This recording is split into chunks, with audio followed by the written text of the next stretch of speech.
नमस्कार। आज हम कक्षा 8 विषय भूगोल के पाठ 2 का अध्ययन करेंगे। भूमि, मृदा, जल, प्राकृतिक वनस्पति और वन्य जीव संसाधन के भाग 3 में हम मृदा से संबंधित ही कुछ भाग का अध्ययन करेंगे। इससे पिछले वीडियो में भाग 2 में हमने मृदा के बारे में मृदा के कुछ कारक और मृदा के निर्माण के बारे में हमने कुछ पढ़ा था। आज हम मृदा के संरक्षण से संबंधित कुछ बातों का यहाँ अध्ययन करेंगे। मृदा का निम्नीकरण और संरक्षण के उपाय। यहाँ पर हम मृदा से संबंधित संरक्षण के बारे में यहाँ अध्ययन करेंगे। मृदा अपवर्तन और क्षीणता मृदा संसाधन के 2 प्रमुख खतरे हैं। क्षीणता का मतलब यहाँ पर मृदा का कमज़ोर होना, अपवर्तन का मतलब यहाँ मिट्टी को बांधने की जगह बहते चले जाना, मिट्टी उपजाऊ भूमि न मिलना। ये 2 सबसे बड़े खतरे हैं। मानवीय और प्राकृतिक दोनों ही कारकों से मृदाओं का निम्नीकरण हो सकता है। मानव के द्वारा और प्रकृति के माध्यम से इन दोनों कारकों से मृदाओं का निम्नीकरण, मृदाओं का उपयोगी होना यानी कम उपयोगी होना यहाँ पर अत्यंत नुकसानदायक हो सकता है। मृदा के निम्नीकरण में सहायक कारक हैं वनोन्मूलन, अतिचारण, रासायनिक उर्वरकों और कीटनाशकों का अत्यधिक उपयोग, वर्षा का दोहन, भूस्खलन और बाढ़। ये ऐसे कारक हैं जो मृदा के निम्नीकरण में अत्यंत महत्वपूर्ण हैं। मृदा संरक्षण की कुछ विधियां यहाँ पर प्रकट की गई हैं। इनमें से सर्वप्रथम हम यहाँ मृदा की जो विधियां हैं उनमें से सर्वप्रथम मल्च बनाना। मल्च बनाने में पौधों के बीच अनावृतित भूमि जैव पदार्थ जैसे प्रवाल से ढक की जाती है, उस मृदा की आर्द्रता रुकी रहती है। पौधे उगाए जाते हैं तो उनके जो अनावृतित जो बीच की जो भूमि होती है उनमें जो जैव पदार्थ होते हैं वह जैव पदार्थ जैसे कि प्रवाल से ढक जाती है, प्रवाल से कुछ वह इस तरह से ढक जाती है कि मृदा की जो आर्द्रता है और जो उपजाऊ बनाने वाली जो प्रक्रिया है वो उस समय रुक जाती है। तो उस रुकी हुई आर्द्रता को बनाए रखने के लिए मल्च बनाना अत्यंत आवश्यक है। वैदिक फार्म। यहाँ वैदिक फार्म के लिए चौड़ाई, समतल सोपान और वैदिका तीव्र ढालों पर बनाए जाते हैं ताकि सपाट सतह फसल उगाने के लिए उपलब्ध हो जाए। इसमें पृष्ठीय प्रभाव और मृदा अपवर्तन भी कम होता है। इस विधि में पृष्ठीय प्रभाव और मृदा अपवर्तन कम होता है। समुच्च रेखीय जुताई। समुच्च रेखीय जुताई यहाँ पर एक कृषि करने का एक तरीका है। यहाँ पर जुताई किस तरह से की जाती है। एक पहाड़ी ढाल पर समोच्च रेखाओं के समानांतर जुताई ढाल से नीचे बहते जल के लिए एक प्राकृतिक अवरोध का निर्माण करती है। यहाँ पर क्या होता है, एक पहाड़ पर इस तरह से रेखाओं के समानांतर उस जुताई से ढाल जो बनाई जाती है, यानी जगह जगह पर उस सीढ़ीनुमा रूप से एक ढाल बनाई जाती है जहाँ पर जो जल बहकर उस पहाड़ी से नीचे की ओर आता है, जो मिट्टी को अपने साथ में बहाकर ले जाता है, तो वह जुताई करने के कारण वह मिट्टी एक अवरोध के रूप में वहाँ रुक जाती है और नीचे जो बहते हुए जल के कारण एक प्राकृतिक अवरोध का निर्माण इस जुताई के माध्यम से किया जाता है। जैसे कि यहाँ पर पिछले चित्र में यहाँ पर ये इस तरीके से आपको बताया हुआ है।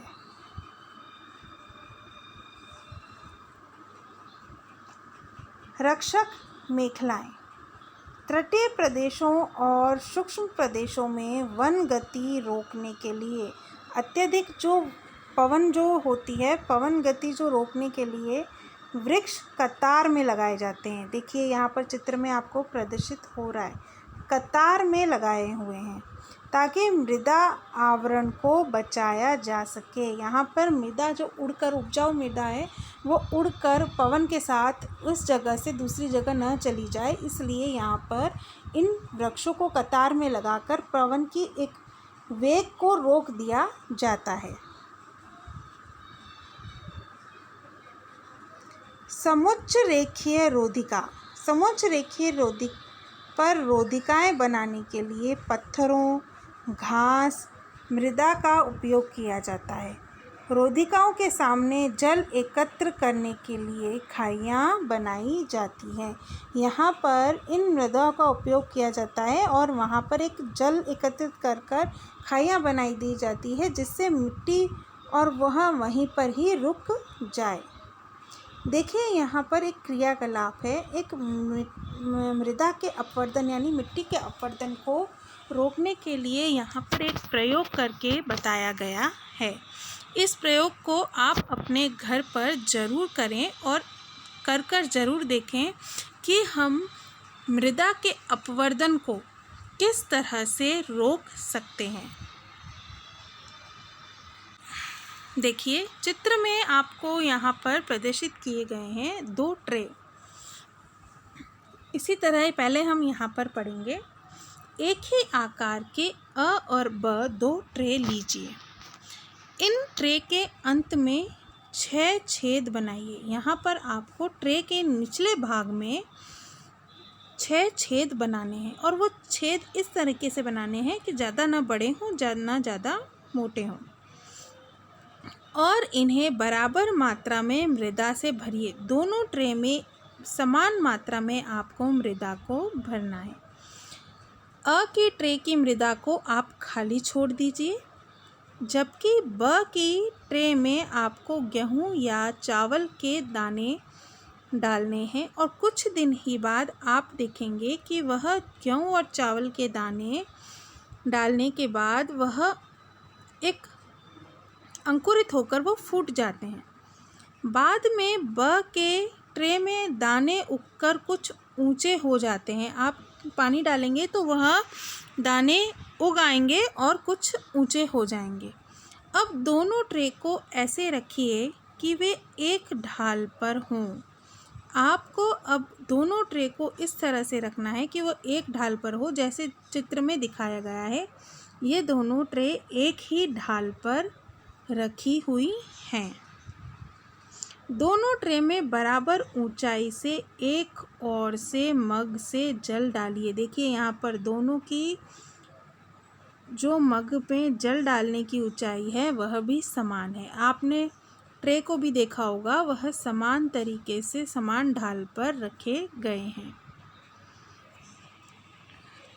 दोनों ट्रे में बराबर ऊंचाई से एक और से मग से जल डालते हैं तो दोनों ट्रे के छिद्रों से निकलने वाला जल जो 2 अलग अलग डिब्बों में एकत्रित किया जा रहा है और तुलना करके हम देखेंगे कि प्रत्येक ट्रे में कितनी मृदा बहकर आई है। देखिए आपको चित्र में ही यहाँ स्पष्ट हो रहा है कि जैसे ही आप जल से मृदा के ऊपर जल का प्रवाह करते हैं तो जो ट्रे हमने खाली छोड़ दी थी उस ट्रे में से निकले हुए जल के अंतर्गत मृदा की मात्रा अत्यधिक है, और जिस ट्रे में हमने चावल और गेहूं के दाने कुछ डाले थे तो वहाँ पर आप देखेंगे उस ट्रे से निकलने वाली मृदा की मात्रा बहुत कम है। इस प्रयोग से यह स्पष्ट हुआ है कि जहाँ वनस्पतियों को उगाया जाता है या उनका आवरण बिछाया जाता है तो वह मिट्टी के अपवर्तन को रोकने का प्रयास करती है, यानी वह मिट्टी को बहने नहीं देती है। मिट्टी को उपजाऊ भी बना के रखती है और जो वनस्पति की जड़ें होती हैं वो मिट्टी को बांध कर रखती हैं, जिससे कि वह मिट्टी जल के साथ बह कर नहीं जाती है।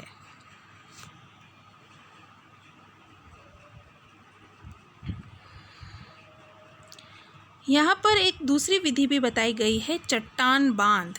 जब जल के प्रवाह को कम करने के लिए बनाई जाती है, यह नालियों की रक्षा करते हैं और मृदा क्षति को भी रोकते हैं। चट्टान बांध जो बनाई जाती है वह जल के प्रवाह को रोकती है और रोकने के बाद में मृदा क्षति को भी रोकने का भरपूर प्रयास करती है।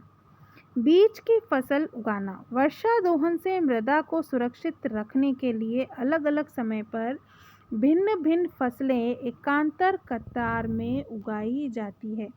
देखिए, आप जानते हैं कि हर फसल को उगाने का एक निश्चित समय होता है।